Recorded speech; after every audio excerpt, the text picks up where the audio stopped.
Assalamu alaikum my all viewers. I hope you are all well and may Allah keep you well all. So today the recipe we are going to prepare is keema karele recipe or a mince with bitter gourd in my style. So let's make it.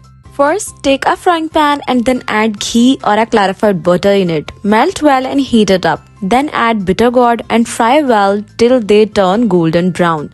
As soon as they become golden brown, then take it out on a plate and keep it aside. Now on the other side, put the minced meat in a pan and then add ginger and a garlic paste in it along with salt, red chili powder and a turmeric powder, and then add 2 glasses of water and then cover and cook until meat is tender and cooked well.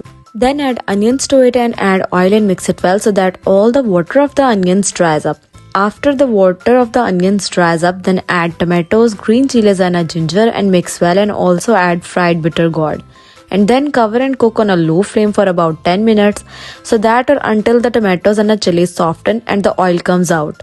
Then take it out on a plate or garnish it with green coriander, and you can also serve it with roti, naan and a chapati. So guys, if you enjoy my recipe and enjoy my video, so please like and subscribe my channel. Allah Hafiz.